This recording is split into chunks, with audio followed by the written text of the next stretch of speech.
Hey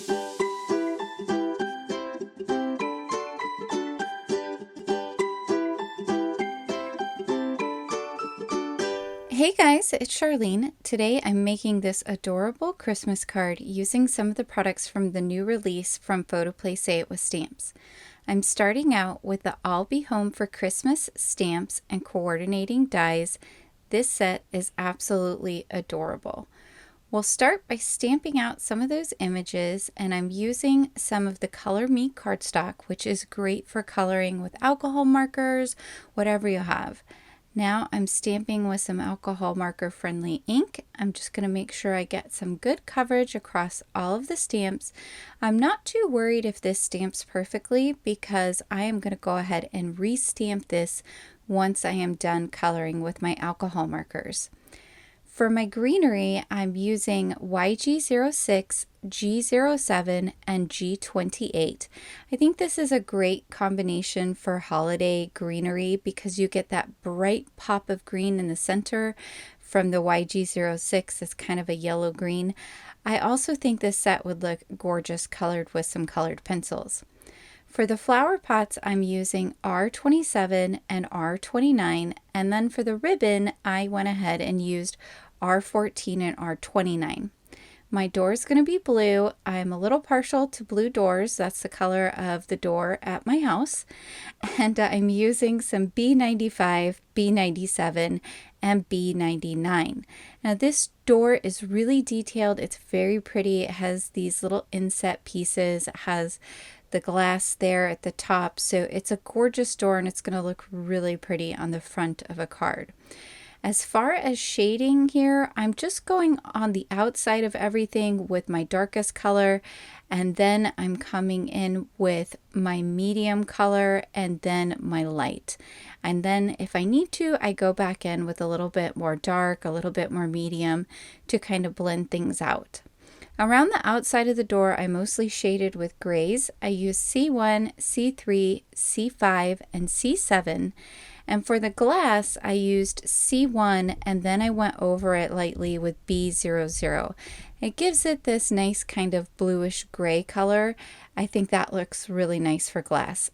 I used that as well for my front porch light glass. You'll see in just a moment. For the mailbox, I used some more grays, and then on the envelope, I used R14 and R29 to add a little pop of color coming out of the mailbox. I like this set because you can use it all throughout the year. It doesn't have to be just the holidays. I'm using the wreath here to make this into a Christmas card, but certainly you could skip the wreath or you could decorate the wreath even in Easter colors or something along those lines to make it work for other times of the year as well.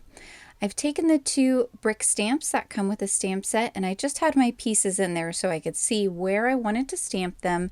I'm doing one on the left hand side and one on the right hand side, and then I'm going to color those in again with alcohol markers using the R14 and R29 again.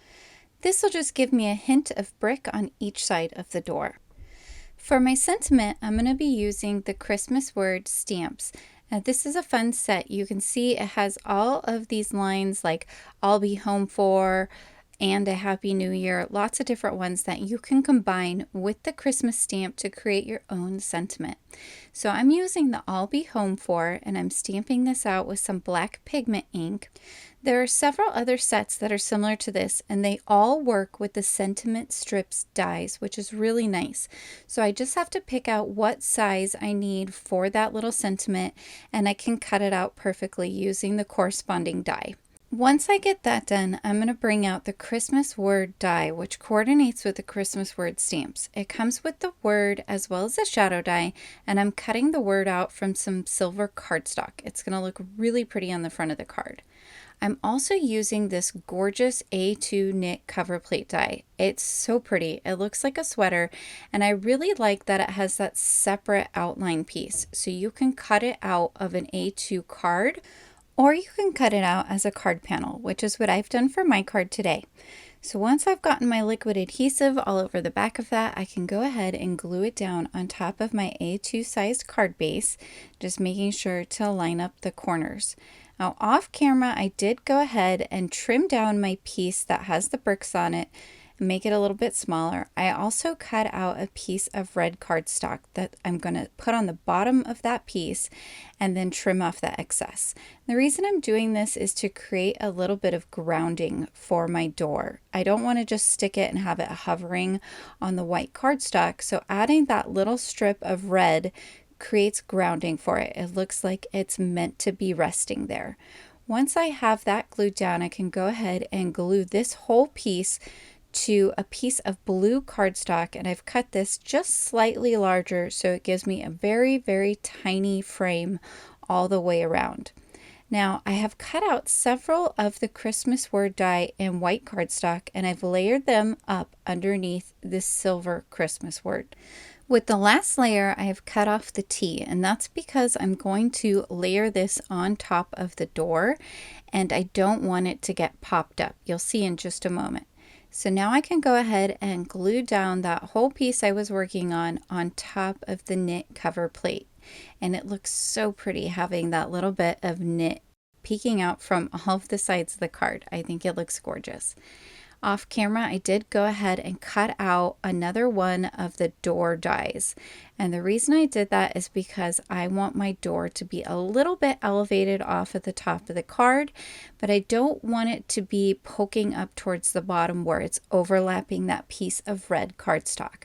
So this makes it so that I can rest it right where the cut line is, right over the red cardstock, and it's going to look seamless. The rest of the card's going to come together pretty easily. I'm going to be using some adhesive foam squares to go ahead and put everything down. I've got my mailbox and I'm putting it there just on the right hand side, about where I think it would be to put some letters in there. And then I have my wreath. I'm going to go ahead and pop that up as well.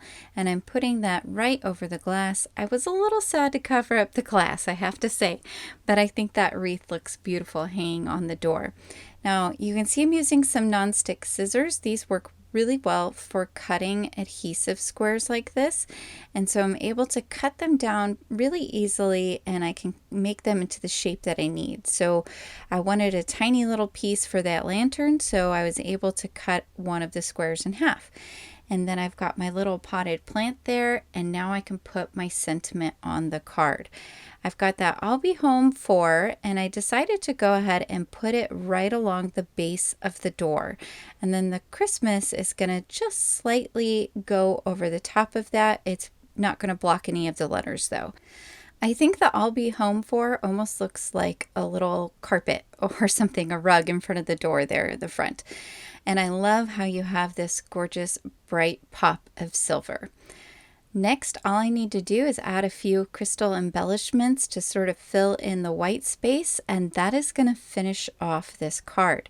I am really happy with how this card came out. I think it's absolutely adorable. I know I'm going to have a hard time deciding who to send this to during the holidays. Alright guys, that completes my video. Please be sure to like and subscribe, as well as hit that notification bell so you can get notified of more fun crafty videos in the future. Until next time, happy crafting!